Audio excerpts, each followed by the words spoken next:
స్వాగతం. ఈనాటి ముఖ్యాంశాలు. చిత్తూరు మాజీ ఎంపీ నూతన కాల్వ రామకృష్ణారెడ్డి 15వ వర్ధంతి వేడుకలు బుధవారం ఘనంగా జరిగాయి. పలంనేరు నియోజకవర్గం పెద్ద పంచాని మండలంలోని వారి స్వగ్రామం కెలావతి నందు మాజీ ఎంపీ కుటుంబీకులు మరియు టీడీపీ నాయకులు వర్ధంతి వేడుకల్లో పాల్గొన్నారు. ప్రజల్లో దేశభక్తి చాటడానికి ప్రధాని మోదీ మరియు చిత్తూరు జిల్లా కలెక్టర్ ఆదేశాల మేరకు గంగవరం హైస్కూల్ పిల్లలు మరియు సిబ్బంది కలిసి దేశభక్తిని చాటడానికి ర్యాలీ నిర్వహించామని గంగవరం మండలం ఎంఈఓ తెలిపారు. జనార్దన్ నాయుడు అక్రమంగా వచ్చి మా పని మనుషులను కొట్టి తరిమి మమ్మల్ని చంపేస్తానని బెదిరించి క్వారీని స్వాధీనం చేసుకున్నాడని 2500 టిప్పర్లు జెల్లీని అమ్ముకున్నాడని మాదిగ బండ దగ్గర క్వారీ లీజు నా పేరు మీదే ఉందని వైసీపీ నాయకులు శరత్ కుమార్ ఆర్డీఓ మనోజ్ రెడ్డికి వినతి పత్రం అందించారు. పలంనేరు మండలం కొలమానసపల్లి పంచాయతీ సమీపంలోని మాదిగ బండ క్వారీ అంశంపై జనార్దన్ నాయుడు మీడియా సమావేశంలో వివరణ ఇచ్చారు. క్వారీ యాజమాని నేనేనని దానిపై సర్వ హక్కులు నాకే ఉన్నాయని వివరించారు.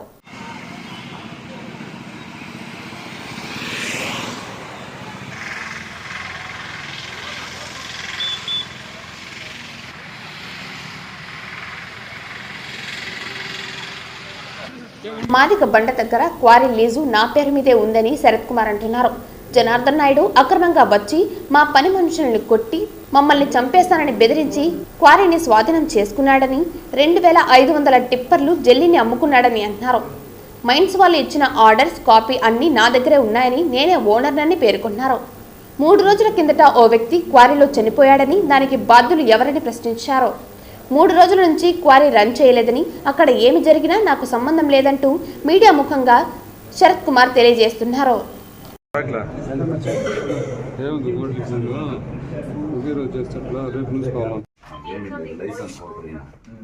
దానికి సంబంధించిన ల్యాండ్స్ అంతా కూడా వీళ్ళ సిస్టర్స్ పైన ఏం లేదు. వాళ్ళు 2 నెలలుగా కబ్జా చేసి ఈయన పోతే బెదిరించి చంపేస్తామని బెదిరించి మళ్ళీ ఇప్పుడు మొన్న ఆ కొలమసనపల్లి స్థానికులు కూడా పోయినారు.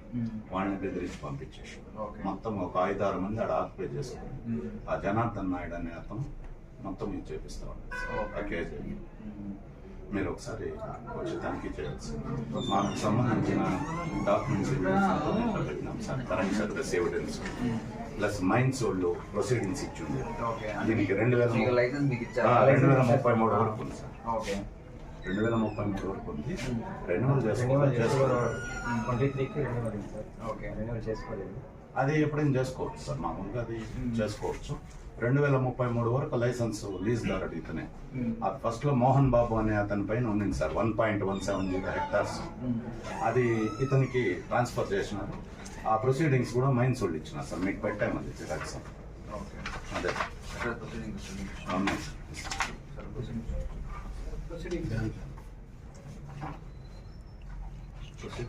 రెడ్డి గారు పలంనే శరత్ కుమార్ మోహన్ బాబు నుంచి శరత్ కుమార్ ట్రాన్స్ఫర్ అయ్యి 2033 వరకు లీజుదారు.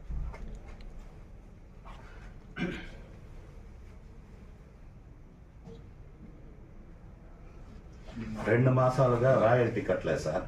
ఇప్పుడు ఈయన పైన లైసెన్స్ 2033 వరకు ఉండే దానివల్ల మొత్తం పెనాల్టీ లక్షల్లో కోట్లలో పడిపోతుంది సార్. ఈ 2 నెలలు దోచిండేదంతా ఇప్పటికి 2000 టిప్పర్ లోడ్లు తీసుకెళ్ళిపోయినాడు సార్. 2000 టిప్పర్ ప్రొడక్షన్ అయి పెట్టినది 2000 లోడ్లు కొట్టేసినాడు సార్. చాలా అన్యాయంగా అతని కేజీఎఫ్ సార్. అదే దీని గురించి నిన్న మొన్నంతా కూడా మైన్స్ ఆఫీస్ దగ్గర మైన్స్ ఆఫీస్ అయినా నేను ఊర్లో లేను వచ్చి చూస్తాను అన్నా సార్. నేను నిన్నలా మొన్న మన కొలమాసనపల్లి స్థానికులు పోయి అడిగితే వాళ్ళని దౌర్జన్యం చేసి పంపించేసాను. ఒక 7-8 మందిని కొలమాసనపల్లి స్థానికులు కాపలాగా. వాళ్ళు లేదు, జనార్దన్ నాయుడు అనేవాడు రాలేదు సార్. ఈ 2-3 రోజులుగా ప్రెస్ మీట్ కూడా రాలేదు. ఎక్కడ దాచుకొని వాళ్ళని చేస్తున్నాం సార్. ఒకసారి మీరు నేరుగా వచ్చి తనిఖీ చేస్తే చూస్తాను. ఫస్ట్ ఒకసారి తహసీల్దార్ని రిపోర్ట్ తీసుకుంటాను తహసీల్దార్ దగ్గర నుంచి. నేను కూడా వస్తాను. అంటే ఏడి గారి దగ్గర నుంచి సార్. లోకల్ గా ఏంటి విషయం కనుక్కుంటాను నేను. ఇప్పుడు ఈయన పైన ఉండే ఆ మిషనరీ ఉంది చూడండి సార్, అది 1.170 హెక్టార్స్ ఇతని పైన ఉంది. ఆ చుట్టుపక్కల 15 ఎకరాల ల్యాండ్ వీళ్ళ సిస్టర్స్ వాళ్ళ ఇంకెవరో వీళ్ళ అత్తగారు వీళ్ళ సిస్టర్స్ పైన ఉంది. ఆ ల్యాండ్ మాత్రము 1.170 హెక్టార్స్ ఇతని పైన. మొత్తం ఆ మోహన్ బాబు అనే అతను ట్రాన్స్ఫర్ చేసి ఇచ్చాడు. ఇంతకు ముందు కూడా ఎక్స్-సీఎం గారిని మిస్లీడ్ చేశాడు సార్, ఆ జనార్దన్ నాయుడు అని. నా కారు లాక్కున్నారని చివరికి వచ్చేసరికి ఇది అతని పొజిషన్. అతను ఒకే ఆధార్ నెంబర్ తో 2 అడ్రస్లు పెట్టుకున్నాడు సార్, కర్ణాటకలో ఒకటి, దీంట్లో. ఒకసారి కనుక్కోమండి తహసీల్దార్ కూడా ఒకసారి ఎంక్వైరీ చేసి వాళ్ళ దగ్గర ఏముంది, వాళ్ళు ఏదైనా క్లెయిమ్ చేస్తున్నారు కనుక్కొని ఒకసారి మేము ఈ రోజు వెళ్ళి హ్యాండ్ ఓవర్ చేసుకుంటాం సార్. మా ఎవిడెన్స్ వాళ్ళకి చూపించి 5-6 మంది వాళ్ళని సంబంధం లేని వాళ్ళు పెట్టి ఉన్నారు సార్. మా భూమి మీకు దీని మీద రైట్ ఉంది అని అనుకుంటే మీరు ఏదైనా చేయాలని మీరు చేసుకోవచ్చు. Without law and order issue మీరు ఏదైనా చేయొచ్చు. మీ ఏదైనా ప్రైవేట్ అది మీకు లీజ్ ఇచ్చినప్పుడు మీదేనా అనుకుంటే మీరు వెళ్ళొచ్చు, తీసుకోవచ్చు. అక్కడ గొడవలు జరగకుండా మీరు చూడాలి అంతే. గొడవలకు ఎందుకు పోతాం సార్? లేదు అంటే అలాగా ఇప్పుడు వాళ్ళు క్లెయిమ్ చేసి మీరు క్లెయిమ్ చేసినప్పుడు గొడవలు జరుగుతాయి కదా అక్కడికి వెళ్ళినప్పుడు. సో అలా జరగకుండా మీరు అనుకుని చేయొచ్చు. వాళ్ళకి చూపిస్తాము, మా ఎవిడెన్స్ తెచ్చాము, మీ ఎవిడెన్స్ కూడా చూపించండి. చూపించి మాట్లాడండి. ఆబ్వియస్ గా మీరు త్వరగా చేయకపోతే ఇతను చాలా నష్టపోతారు సార్. కోర్టుల్లో మాట్లాడతాను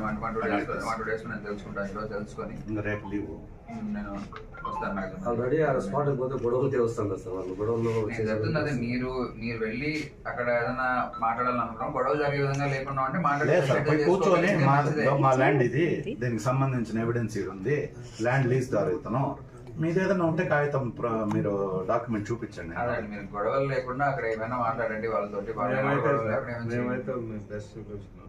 ఆల్రెడీ రీసెంట్ గా ఒక అతను చనిపోయినాడు సార్. ఓకే, డ్రైవర్ కాకన్నా వేరే అతను జేసీబీతో కొట్టి ఇట్లా లాగేసినాడు, చనిపోయినాడు. 108 ఫిర్యాదు చేయలేదు, పోలీసులు ఫిర్యాదు చేయలేదు. అతనే హాస్పిటల్ చేసి వాళ్ళు ఏదో బెదిరించి డబ్బులు కూడా ఎక్కడ మీరు ఇన్సూరెన్స్ బండి మీద చేసుకోండి అని చెప్పి అది కూడా ఇది చేసినాడు. అట్లా జరిగినప్పుడు సపోజ్ రేపు ఎవరన్నా అసలు ఓనర్ మీద ఏమన్నా వస్తే ఇతను సఫరార్ అవుతారు. కాబట్టి అది ఆపిచ్చేస్తే ప్రస్తుతానికి అధికారికంగా కూడా మళ్ళీ ఎవరుకుంటే వాళ్ళు కూడా పొజిషన్ లేకపోండి. కరెంట్ డిస్మాండిల్ చేయమని 6,85,000 కట్టారు సార్. వాళ్ళు అక్రమంగా 2 నెలలుగా వాడుతూ ఉన్నారు. రేపు పొరపాటున ఎవరన్నా కూలీలు క్వారీలో కరెంట్ షాక్ తో చనిపోతే ఇతను జైలుకి వెళ్ళిపోతే పరిస్థితి.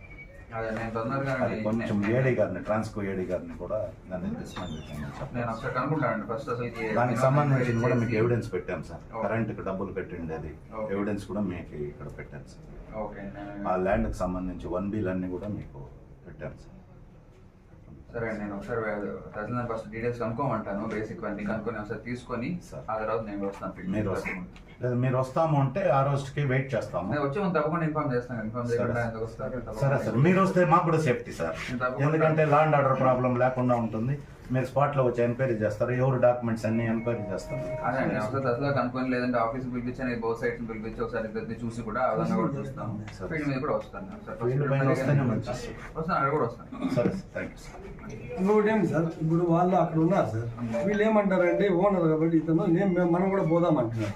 మీరు చెప్పండి, మేము వెళ్ళామంటే ఇంకా ల్యాండ్ ప్రాబ్లం వస్తుంది కాబట్టి మీరు ఒకసారి సిఐ గారికి కూడా చెప్పి ప్రస్తుతానికి ఎవరు లేకుండా క్లోజ్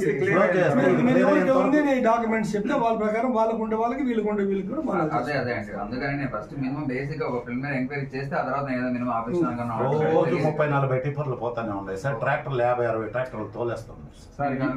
ఎవరికి ఉంది నేను పక్కన పెడితే జరుగుతున్నది అయితే ప్యూర్లీ ఇల్లీగల్ సార్. రాయల్టీ లేదు, చెస్ గట్ లేదు, పంచాయతీకి లేదు, జెడ్పీకి లేదు, గవర్నమెంట్ కే లేదు సార్. అందులో ఒక అతను చనిపోయినాడు, దాన్ని కూడా అది ఎట్లా చేసినారో కూడా క్లియర్ గా ఇన్వెస్టిగేషన్ లేదు. వాళ్ళని కూడా బెదిరించారు. వాళ్ళు తమిళనాడు చెందిన పిల్లోడు, చిన్న పిల్లోడు. వాళ్ళ దగ్గర ఏదైనా కంప్లైంట్ అంది మీరు ఇప్పిస్తే ఏదైనా మనం యాక్షన్ తీసుకోవడానికి ఉంటుంది. వాళ్ళు బెదిరించి ఇన్సూరెన్స్ అంటే వాడికి ఎవరు లేరు సార్. వాళ్ళ అన్న రేషన్ కార్డులో అతను ఉన్నాడు, చనిపోయిన అతను. మనకి పెళ్లి ఏం లేదు, వాడి భార్య పిల్లలు ఎవరు లేరు. వాళ్ళ అన్నని ఏదో మేనేజ్ చేస్తున్నారు సార్. వాళ్ళు చేసుకొని ప్రమాదవశాత్తు చనిపోయినట్లు కంప్లైంట్ ఇప్పించుకొని ఇన్సూరెన్స్ వచ్చేలా క్రిమినల్ కేసు అవుతుంది కాబట్టి ఏదో కంప్లైంట్ లేకుండా మనం వాళ్ళ మీద ఏదైనా కూడా ఉండదు. సో ఏదైనా కంప్లైంట్ మీరు వాళ్ళతో వస్తే మేము తీసుకొస్తాం. అదే మీరు అలా అన్నప్పుడు మీరు కూడా అడగచ్చు వాళ్ళని, ఏదైనా జరిగి ఉంటే ఇవ్వండి కంప్లైంట్ మీరు కూడా అడిగి అలా కంప్లైంట్ ఇప్పించచ్చు. ఇప్పుడు ఏం లేదు సార్, ఇప్పుడు కానీ ప్రెసెంట్ ఉన్నట్లు ఆపేయమంటే కొంచెం గొడవలు కూడా 1-2 days లో ఒకసారి కనుక్కునే విషయం అంతా దాని ప్రకారం నేను చెప్తాను. Thank you. కుమారు ప్రెసెంట్ మీడియాకు అందరికీ నమస్కారము. నాకు 2021 అక్టోబర్ నాకు మైన్ సార్ రిలీజ్ ఇచ్చారనమాట క్వారీ రన్ చేసుకోవడానికి. అది మోహన్ బాబు అని అతను మాకు లీజ్ ట్రాన్స్ఫర్ చేయించారు. అది మేము 2023 వరకు రన్ చేసుకున్నాం. ఆ రన్ చేసుకున్న తర్వాత మళ్ళీ ఇప్పుడు ఎలక్షన్ జరిగినాయి. ఎలక్షన్ జరిగిన తర్వాత ప్రభుత్వం వచ్చింది. తర్వాత జనార్దన్ నాయుడు అనే అతను వచ్చి అక్రమంగా మమ్మల్ని బెదిరించి అక్కడున్న మా పని మనుషులంతా కొట్టి రాళ్ళతో కొట్టి తరిమి, తర్వాత అక్కడ ఉన్నటువంటి మేము కొట్టినటువంటి స్టాక్ను మొత్తం దగ్గర 2500 టిప్పర్ల వరకు ఇంతవరకు తీసుకెళ్ళిపోయినాడు. మేము అక్కడ పోయి ఎవరిని ఆపడానికి ప్రయత్నిస్తే మనం కొట్టడానికి మేము చంపుతాం అనేసి మనుషులను పెట్టుకొని బయట నుంచి తీసుకొచ్చాడు మనుషులంతా. మళ్ళీ మొన్న రీసెంట్గా ఒక 3 days క్రితం అక్కడ క్వారీలో అనుమానాస్పదంగా ఒక మనిషిని చనిపోయినాడు అనమాట. అతను చనిపోతే మళ్ళీ ఇక్కడ 3 days నుంచి రన్ చేయట్లేదు. దానికి బాధ్యులు ఎవరు? లీజ్ ఓడర్ అయితే నేను, నా దగ్గర ప్రొసీడింగ్స్ ఉన్నాయి. మైన్స్ ప్రకారం మైన్స్ అధికారులన్నీ ఇచ్చినటువంటి ఆర్డర్ కాపీ ఉంది నా దగ్గర. ట్రాన్స్ఫర్ చేసినటువంటి ట్రాన్స్ఫర్ డాక్యుమెంట్ ఉంది నా దగ్గర. మోహన్ బాబు అనే ఇతను వచ్చి అక్రమంగా అక్కడ మిషన్ రన్ చేస్తూ నన్ను భయభ్రాంతులకు గురి చేస్తూ, అదేవిధంగా ఈ కరెంట్ బిల్లుల్ని కరెంట్ ఆఫీస్ అధికారులు మొత్తం నేను ఈ కరెంట్ ఆపించండి అని చెప్పి వాళ్ళకి అర్జీ ఇచ్చి దాని మీద ఉన్నటువంటి బకాయిలు మొత్తం దగ్గర 20,09,000 రూపాయల వరకు నేను చెల్లించాను. నా దగ్గర మొత్తం ఎవిడెన్స్ ఉన్నాయి. ఈ ప్రెస్లకు మొత్తం మీ దగ్గరికి ఇస్తాను. మీకు ఈ కాపీ మొత్తం మీ దగ్గరికి ఇస్తాను నేను. మీరు ఒకసారి చూడండి, ఇది నిజమేంటి అబద్ధం ఏంటి మీకు తెలియాలా, మీరు దాన్ని ప్రభుత్వానికి తెలియపరచాలా. ఇంతకుముందు ఆయన వచ్చి ఏదేదో మాట్లాడినాడు. ఇప్పుడు ఆయన ఇక్కడ రావట్లేదు. అక్కడ రాకుండా అతను మనుషులను పెట్టి వెనక నుంచి మొత్తం జరిపిస్తున్నాడు. అక్కడ ఎవరైనా కానీ ప్రమాదశాత్తు పోయినా నా మీద రాకుండా అక్కడ ఉన్నటువంటి జనార్దన్ నాయుడు, ఆక్రమించుకున్నటువంటి జనార్దన్ నాయుడు అతని మనుషులు ఇది చేస్తున్నారని మీకు తెలియజేస్తున్నాను. నేను దీని గురించి ముందుకు తీసుకెళ్ళి మీరు నాకు న్యాయం చేయాలని నేను మిమ్మల్ని కోరుకుంటున్నా. తర్వాత ఈ కరెంట్ ఏడీ ఆఫీస్లో నేను మొత్తం చెల్లించి వాళ్ళకు ఒక అర్జీ ఇచ్చాను. నేను సార్ ఇది నా వల్ల నడపటం అవ్వట్లేదు, దీన్ని మీరు డిస్మాంటిల్ చేయండి, డిస్కనెక్ట్ చేయండి అని చెప్పి ఇచ్చిన తర్వాత వాళ్ళని పోయేసి బెదిరించి నా దగ్గర ఇది ఉంది అది ఉంది నేను అది చేస్తా ఇది చేస్తా అని వాళ్ళని బెదిరించి అది అక్రమంగా ఆ సర్వీస్ను కూడా రన్ చేస్తున్నాడు అనమాట అతను. మొన్న కూడా స్థానికులు పోతే అక్కడికి ఇదేందయ్యా నువ్వు చేసిన తప్పు కదా, ఇది అతనిది కదా, నువ్వు ఎట్లా నడుపుతున్నావు, నీకు రైట్స్ లేదు కదా అని పోతే వాళ్ళ మీద కత్తులతో రాళ్ళతో అతని మనసులు తరుముకున్నారు. దయచేసి మీరందరూ దీన్ని గమనించాలా, దీని వెలుగులో తీసుకురావాలా, మీరు నాకు న్యాయం చేయాలా. అసలు ఓనర్ నేనే కాబట్టి ఈ డాక్యుమెంట్స్ అన్నీ మీకు ఇస్తాను, మీరు ప్రభుత్వానికి ఇవ్వాలి, ప్రజలకు తెలిసే విధంగా పబ్లిక్ చేయాలని మీ ప్రెస్ మీడియా ముఖాన్ని అందరినీ కోరుకుంటున్నా. ఇప్పుడు అధికారం వచ్చిందనేసి ఆయన అక్రమంగా వస్తున్నాడన్న. ఇది యాక్చువల్గా 49% జనార్దన్ నాయుడు, 49% సుధాకర్ బీకోటకు చెందిన అతను, 2% మోహన్ బాబు.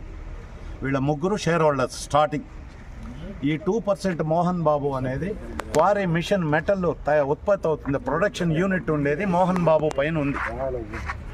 అది సుధాకర్ది. ఈ 49% ఇద్దరు షేరు 98%, 2% కలిపి ఇతనికి అమ్మినారు మొత్తంగా.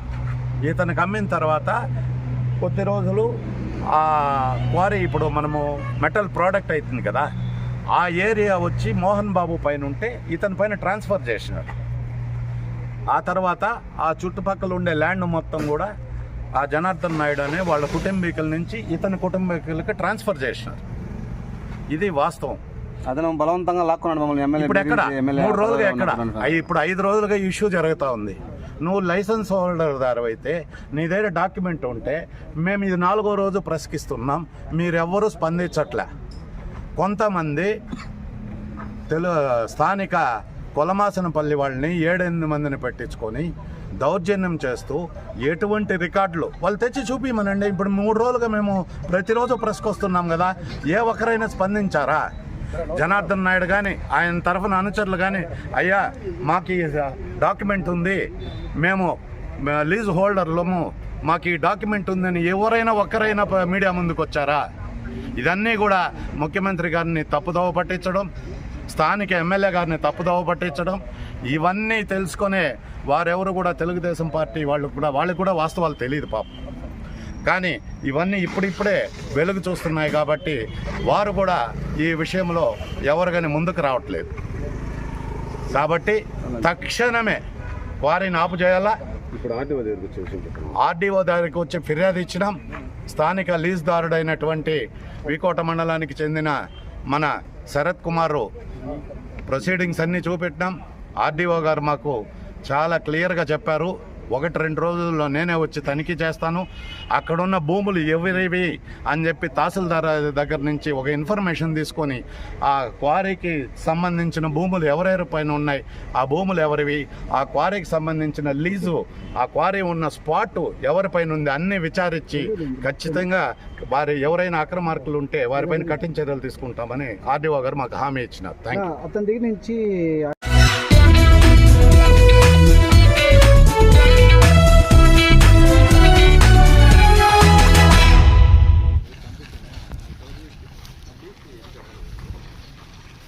పలమనేరు నియోజకవర్గం పెద్ద పంచాని మండలంలోని వారి స్వగ్రామం కెలావతి నందు మాజీ ఎంపీ కుటుంబీకులు మరియు టీడీపీ నాయకులు వర్ధంతి వేడుకల్లో పాల్గొన్నారు.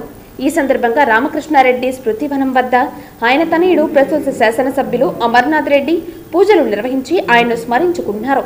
అదేవిధంగా నియోజకవర్గంలోని పలువురు నాయకులు సైతం పూజా కార్యక్రమంలో పాల్గొన్నారు. రాష్ట్ర రాజకీయాలలో తనకంటూ ఒక ప్రత్యేకతను చాటుకుని ఎంతో మందికి ఆదర్శంగా నిలిచిన ఓటమి ఎరుగని నేత ఆయనని పలువురు కొనియాడారు.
నీళ్ళు తక్కువ, ఇప్పుడు నీళ్ళు ఉన్నాయి కాబట్టి.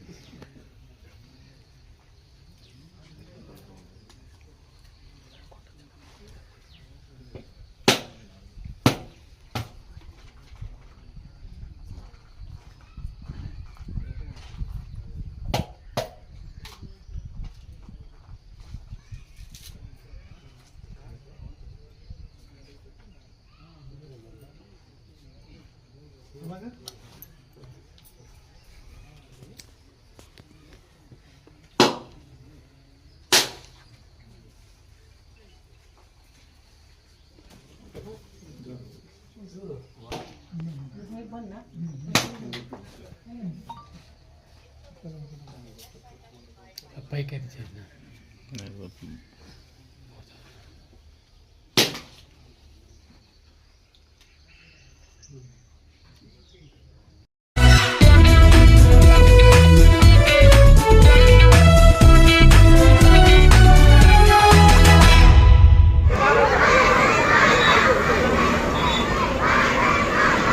గంగవరం మండలం ఎంఈఓ మాట్లాడుతూ ప్రజల్లో దేశభక్తి చాటుటకై ప్రధాని మోదీ మరియు చిత్తూరు జిల్లా కలెక్టర్ ఆదేశాల మేరకు గంగవరం హైస్కూల్ పిల్లలు స్టాఫ్ మేమంతా కలిసి దేశభక్తిని చాటడానికి ర్యాలీ నిర్వహించామని తెలిపారు. జై బోలో భారత్ మాతాకి, జై బోలో భారత్ మాతాకి అంటూ పిల్లలు కేరింతలు కొడుతూ స్లోగన్ చెప్పుకుంటూ ర్యాలీ నిర్వహించారు.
ఈరోజు మన ప్రధాని మోదీ గారి ఆదేశాల మేరకు, మన చిత్తూరు జిల్లా కలెక్టర్ గారి ఆదేశాల మేరకు మనము ఈరోజు ర్యాలీ నిర్వహిస్తున్నాము. గంగవరం మండలము, గంగవరం హై స్కూల్ నందు పిల్లలందరూ, సిబ్బంది అందరూ, పాఠశాల సిబ్బంది అందరూ చాలా ఉత్సాహంగా పాల్గొనడం జరుగుతుంది. ముందస్తు ఏర్పాట్లలో భాగంగా ఈరోజు ప్రజల్లో దేశభక్తిని, పేట్రియటిజం పెంపొందించడం కోసం ఈ కార్యక్రమాన్ని జయప్రదం చేయడం జరిగింది. ఇప్పుడు పాఠశాల ప్రధానోపాధ్యాయుల్ని రూపాదేవి మాట్లాడుతున్నాను. సో ఈరోజు హర్ ఘర్ తిరంగాలో భాగంగా మనము తిరంగా యాత్ర అనేటటువంటి కార్యక్రమాన్ని నిర్వహిస్తున్నాము. అధికారుల సూచన మేరకు విద్యార్థులతో మనము ర్యాలీ నిర్వహించడం జరుగుతుంది. సో అందరు విద్యార్థులు మరియు పాఠశాల సిబ్బంది, సచివాలయ సిబ్బంది, మండల అధికారులు అందరూ కూడా ఇందులో పాల్గొని ఈ కార్యక్రమాన్ని విజయవంతం చేస్తున్నారు. సో ఈ కార్యక్రమం చేయమని దానికి అధికారులందరికీ మేము ధన్యవాదాలు తెలియజేసుకుంటున్నాం సార్. Thank you.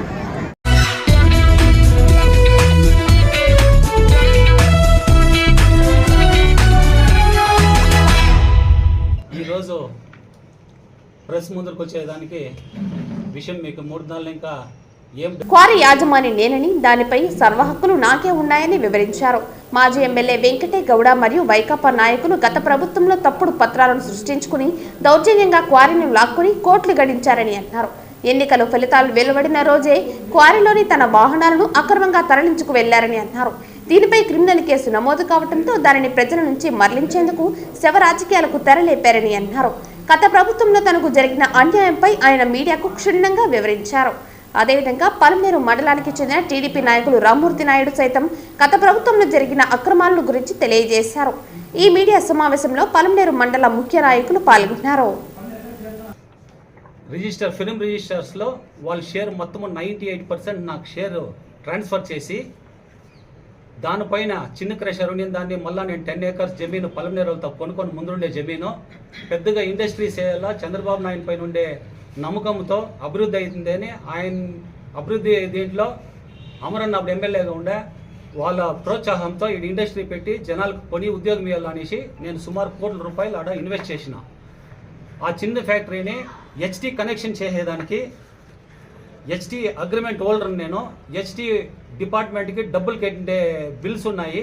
నా అకౌంట్ నుంచి సిటీ సైడ్ ట్రేడర్స్ నుంచి హెచ్టీ కనెక్షన్కి లక్షలు కట్టిన. నా పైన అగ్రిమెంట్ ఇచ్చారు, హెచ్టీ కనెక్షన్ తీసుకున్నా. సుమారు 8 నెలలు అయింది ఫ్యాక్టరీ.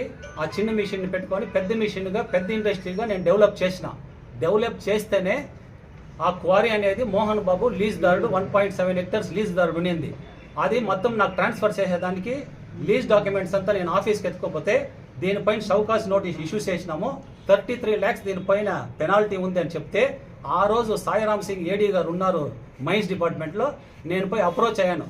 సార్ కొత్త ఇటాచీస్ తెచ్చాను, పెద్ద ఇండస్ట్రీ చేశాను, మీరు ఫస్ట్ చెప్పలేదు, ఇప్పుడు పర్మిషన్ అడిగితే వీళ్ళు చెప్తున్నారంటే షౌకాస్ నోటీస్ ఇచ్చి ఈ డబ్బులు కడితేనే పర్మిషన్ వస్తుంది, నువ్వు రన్ చేయగలవు ఫ్యాక్టరీ అంటే నేను దానికి సంబంధించి డాక్యుమెంట్స్ అంతా అన్ని ఆఫీసర్లకి డీడీ ఆఫీసులకి అంతా పోయి నేను 19 lakhs అమౌంట్ కట్టినా నా అకౌంట్ నుంచి కట్టి ఆ క్వారీని రీకాన్స్టిట్యూషన్ చేసి దాన్ని ఒక లైన్ తెచ్చి ఎండిఎల్ లైసెన్స్ అనేది ఎవరికి లేదు మన చిత్తూరు జిల్లాలో. నాకు ఎండిఎల్ లైసెన్స్ 30 yearsకి ఎండిఎల్ లైసెన్స్ ఉంది. ఇప్పుడు ఏదైతే క్రషర్ ఉందో ఆ క్రషర్కి జనార్దన్ నాయుడు పేరులో ఎండిఎల్ లైసెన్స్ 30 years ఉంది. ఆ 30 years ఇది పెట్టుకొని ఈ పొద్దుటకు కూడా ఆ 30 years ఇది నా పైనే ఉంది.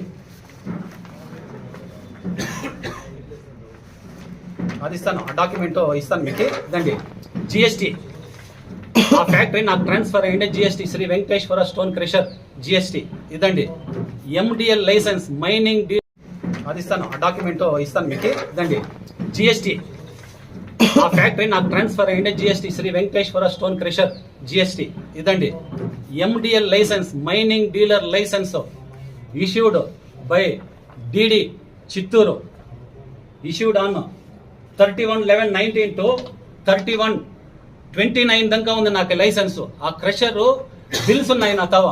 క్రషర్ ఏదైతే ఇన్స్టాల్ చేసినామో ఈ పొద్దు క్రషర్ ఉందో దాన్ని మొత్తము జనరేటర్ తావు నుంచి మిషనరీస్ తావు నుంచి జనార్దన్ నాయుడు పేరులో సిటీ సైడ్ ట్రేడర్స్ పైన నా ఫరం పైన శాంతిపురం ఫరం పైన ప్రతి ఒక్క డాక్యుమెంట్ ఉంది.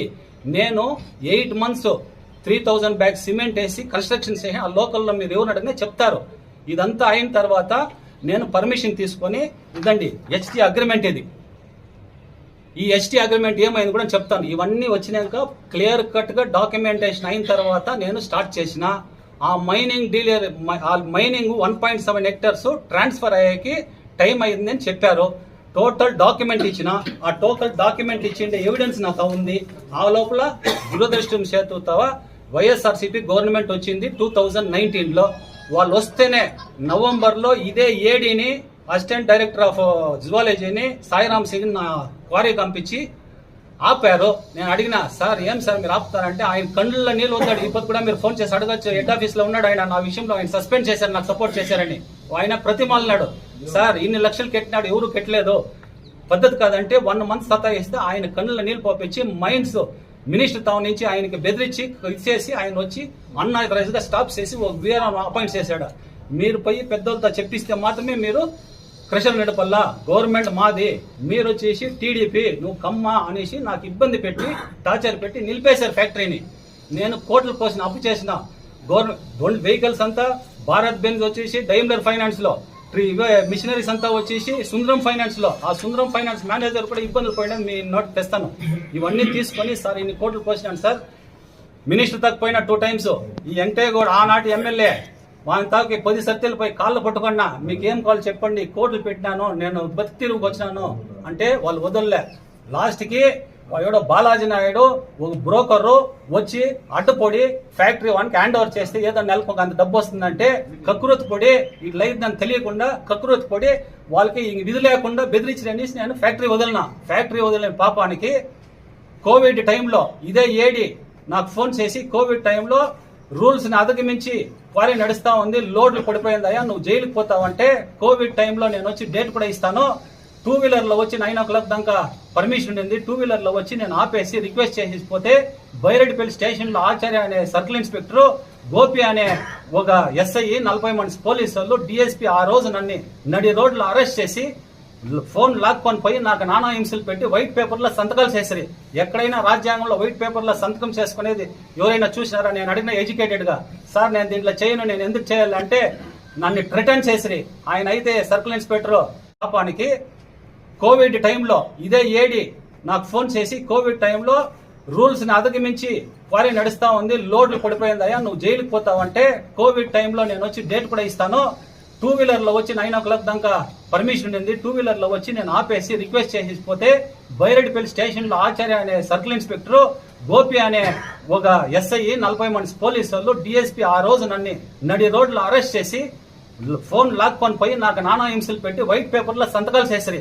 ఎక్కడైనా రాజ్యాంగంలో వైట్ పేపర్లో సంతకం చేసుకునేది ఎవరైనా చూసినారా? నేను అడిగిన ఎడ్యుకేటెడ్ గా, సార్ నేను దీంట్లో చేయను, నేను ఎందుకు చేయాలంటే నన్ను రిటర్న్ చేసిరి. ఆయన అయితే సర్కిల్ ఇన్స్పెక్టర్ పీడీ యాక్ట్ కింద తోసి లోపల తోస్తే బొక్కలేక తోస్తే నువ్వు బయట రావు, గవర్నమెంట్ వాళ్ళది చెప్పినట్టు వినాల్సిందే, ఇంకొక సర్తి నువ్వు క్రషర్ తక్కువతే అరెస్ట్ చేసి పీడీ యాక్ట్ పెడతాను, నన్ను భయభ్రాంతాలకు గురి చేసి మా పిల్లలు గుర్తొచ్చారు కాబట్టి నేను ఆ రోజు వెనక్కి తిరిగిన. ఆ రోజు అయినాక నన్ను దాన్ని ఎత్తుకొని వలరామయ్య సార్కి opposition leader Chandrababu Naidu sir తక్కువతే ఆ రోజు చంద్రబాబు నాయుడు సార్ గారు ఈ లీగల్ గా పోసినని వెంకటేశ్వర్లు లీగల్ అడ్వకేట్ ని పిలిచి డాక్యుమెంటేషన్ అంతా కరెక్ట్ చూసి కరెక్ట్ గా ఉందని ఆ రోజు ప్రెస్ స్టేట్మెంట్ ఇవ్వడం జరిగింది. సార్ ఆ రోజు లెటర్ రాయడం కూడా జరిగింది. ఆ పొద్దు చీఫ్ సెక్రటరీ ఎవరైతే ఉన్నారో ఆయన లెటర్ రాశారు, చూడండి గవర్నమెంట్ ఇంత దిగజారిపోతా ఉంది, ఇంత నష్టాలు జరిగిందాయి, ఆయన తొందర అయింది, దానిపైన యాక్షన్ తీసుకోండి అని చంద్రబాబు నాయుడు సారు లెటర్ రాశారు చీఫ్ సెక్రటరీకి. ఆ పొద్దు కూడా స్పందించిన గవర్నమెంట్, ఆ పొద్దు పోలీస్ స్పందించలేదు, ఇన్నంతా అక్రమాలు అయింది. మళ్ళా ఈ ఎమ్మెల్యే ఏం చేశాడంటే నేను పోయి గలాట్ చేసిన దానికి ఒక 37 లక్షల రూపాయలు చెక్ ఇచ్చాడు, బాడీకి చెక్. ఈ రోజుకి 9 కోట్లు రావాలా వెహికల్స్ నాకు వెహికల్స్ బాడీగా ఈ 37 లక్షల రూపాయలు చెక్ ఇచ్చాడు.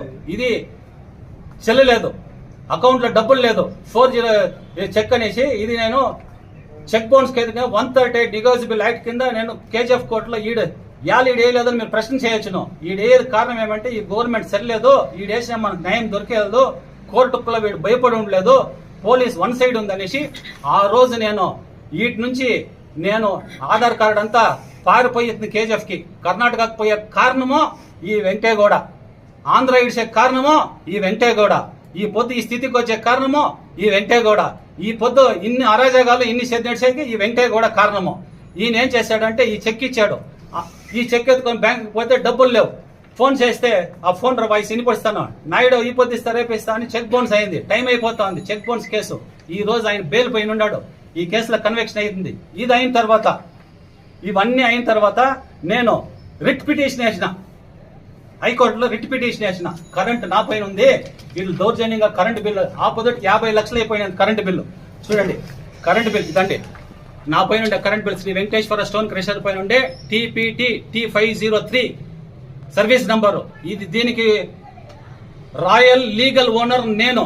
మళ్ళా ఏం చేశారంటే దీన్ని చంద్రబాబు నాయుడు గారు 2-3 సత్యాలు ప్రెస్ లో మాట్లాడితే వీళ్ళు ఇప్పుడుండే ఏడీ గారు తప్పండి చెప్తాడు నిజాలు, ఏడీ గారు తప్ప కెత్తిపెట్టారు ఆయన పైన. ఏడాదికన్నా ఫోన్ సర్వీస్ పెద్దరెడ్డి తాను నుంచి మినిస్టర్ తాను నుంచి ఫోన్ చేసి ఆయన బెదిరించి ఈ హెచ్టీ కనెక్షన్ హోల్డర్కి నాకు నోటీస్ ఇవ్వకుండా నా నాలెడ్జ్ లేకుండా దీన్ని వేరే ఆడయమ్మని తోడుకొని పోయి సైన్ చేసి దీన్ని అక్రమంగా వాళ్ళపైన చేసుకుండ్రి, దీనిపైన చట్టపరమైన యాక్షన్ తీసుకోవాలి, ఆఫీసర్ సస్పెండ్ కావాలి.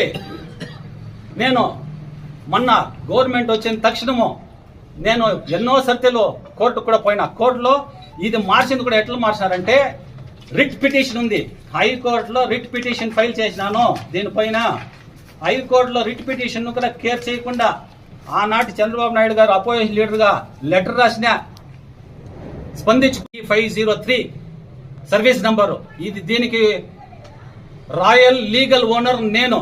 మళ్ళా ఏం చేశారంటే దీన్ని చంద్రబాబు నాయుడు గారు 2-3 సత్యాలు ప్రెస్ లో మాట్లాడితే వీళ్ళు ఇప్పుడుండే ఏడీ గారు తప్పండి చెప్తాడు నిజాలు. ఏడీ గారు తప్ప కెత్తిపెట్టారు ఆయన పైన. ఏడాదికన్నా ఫోన్ సర్వీస్ పెద్దరెడ్డి తాను నుంచి మినిస్టర్ తాను నుంచి ఫోన్ చేసి ఆయన బెదిరించి ఈ హెచ్టీ కనెక్షన్ హోల్డర్కి నాకు నోటీస్ ఇవ్వకుండా నా నాలెడ్జ్ లేకుండా దీన్ని వేరే ఆడయమ్మని తోడుకొని పోయి సైన్ చేసి దీన్ని అక్రమంగా వాళ్ళపైన చేసుకుండ్రి, దీనిపైన చట్టపరమైన యాక్షన్ తీసుకోవాలి, ఆఫీసర్ సస్పెండ్ కావాలి. నేను మొన్న గవర్నమెంట్ వచ్చిన తక్షణము నేను ఎన్నో సర్తిలో కోర్టుకు కూడా పోయినా. కోర్టులో ఇది మార్చింది కూడా ఎట్లా మార్చారంటే రిట్ పిటిషన్ ఉంది, హైకోర్టులో రిట్ పిటిషన్ ఫైల్ చేసినాను. దీనిపైన హైకోర్టులో రిట్ పిటిషన్ కూడా కేర్ చేయకుండా ఆనాటి చంద్రబాబు నాయుడు గారు అపోజిషన్ లీడర్గా లెటర్ రాసిన స్పందించకుండా రిట్ పిటిషన్ ఉన్నా కూడా గవర్నమెంట్ ఆఫీసర్స్ ని బెదిరించి కరెంటు మార్చుకున్నారు. ఎవరిపైన? ఎస్ఎల్వి కన్స్ట్రక్షన్ వెంకయ్యగా ఉంది. బెనామీ శరత్ కుమార్. ఈ రోజైతే 7వ శరత్ కుమార్ చూపించిన మైన్స్ పేపర్ వాడు ఆ ఫ్రాడ్ పైన మార్చుకోండి. ఆ శరత్ కుమార్ పైన ఈ మైన్స్ ఈ మోహన్ బాబు నాకు మొత్తం అమ్మేసినాక Mohan Babu has no rights to interfere in this documentation. వాడిని ఫోర్జరీ సైన్ చేసుకొని మైనింగ్ ని అక్రమంగా మార్చరి. ఆనాడు మార్చిండే డేట్ దాని ముందు దంక ₹1 రాయల్టీ కానీ చెస్ కానీ ఏమి కెట్టకుండా గవర్నమెంట్ కి 1000 కోట్ల లాస్ చేసిండే అట్లా వ్యక్తి, ఘనమైన వ్యక్తి ఈ ఎక్స్ఎమ్మెల్యే, ఈనాటి ఎక్స్ఎమ్మెల్యే వెంకయ్యగౌడ, ఆనాటి ఎమ్మెల్యే వెంకయ్యగౌడ. ఈ రోజు వాళ్ళు వస్తారు, శవ రాజకీయాలు చేస్తారు. ఇన్సిడెంటల్ గా నేను గవర్నమెంట్ వచ్చిన తర్వాత మేము దౌర్జన్యంగా మా సొత్తును లాక్కోలేదు. వాళ్ళు ఇడిచి పారిపోతా ఉంటారు. ఫ్యాక్టరీలో నా వెహికల్స్ అంతా అకౌంటింగ్ నాడు రాత్రి వెహికల్స్ అంతా నా పైన ఉన్న వెహికల్స్ దొంగిలించుకొని వెళ్ళిపోతే తెలిస్తే నేను పరిగెత్తి వస్తే మిషన్ లిప్పుతా ఉండ్రి. నేను ఆ రోజు ఇడిస్తే మిషన్లు కూడా వెళ్ళిపోతుంది, నాశనం అయిపోతాననేసి నా ఫ్యాక్టరీని నేను కాపాడుకున్నా. తప్ప ఇది మీరు పత్రికా మిత్రులు చెప్పండి, నా సొత్తులో నేను ఉండేది తప్ప? ఒక నిమిషం ఒక ప్రశ్న అడుగుతాను, చెప్పండి. నాది అయిపోయింది, మీరు అడుగుతాను, నేను చెప్తాను. మీరు ఏమేమి అడుగుతారు కంప్లీట్ నేను డీటెయిల్స్ ఇస్తాను. ఈ రోజు ఆ mining Mohan Babu has no rights. నేను డాక్యుమెంటేషన్ మొత్తం వేసిన మైనింగ్ ఆఫీసర్తో నా ట్రాన్స్ఫర్ డాక్యుమెంట్ ఉంది, నా దానికి అక్నాలెడ్జ్మెంట్ ఉంది.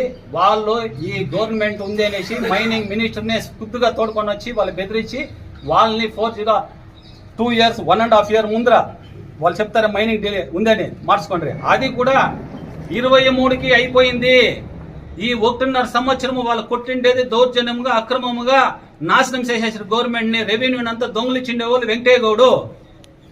ఇప్పుడు నేను నా ప్రాపర్టీని కాపాడుకుంటూ నేను మొత్తము లీగల్ గా నేను మొన్న సీఎం గారు వచ్చినప్పుడు నేను వినిపించుకున్నా, సార్ ఇట్లుంది అంటే ఆయన దీనిపైన స్పెషల్ ఫోర్స్ ఎన్ఫోర్స్మెంట్ వేస్తున్నాడు, కమిటీ వేసినాడు. ఎవరైతే ఈ మైనింగ్ ఏమారిచ్చినారో, ఎంతైతే రాయల్టీ ఏమారిచ్చినారో వీటికంతా ఒక కమిటీ వస్తుంది. ఆఫీసర్స్ కూడా కన్సర్న్ ఆఫీసర్స్, మైనింగ్ కావచ్చు, కరెంట్ ఆఫీసర్స్ కావచ్చు, రెవెన్యూ ఆఫీసర్స్ ఎవరైతే ఇప్పుడు పట్టాలు ఎత్తుకొని వచ్చారో వాళ్ళందరూ కూడా సస్పెండ్ అయ్యేది తథ్యం, ఇది సత్యం. ఇవన్నీ కూడా ఎవరు ఏమారిచేయగలదు. వాళ్ళతో ఉండేదంతా fake documents. They have no right to enter the my property. నేను లీగల్ ఓనర్ని అనే దానికి నాతో అన్ని సాక్ష్యాలు ఉన్నాయి. ఏం మీరు అడిగినా కూడా నేను ఆన్సర్ ఇచ్చే రెడీగా ఉన్నాను.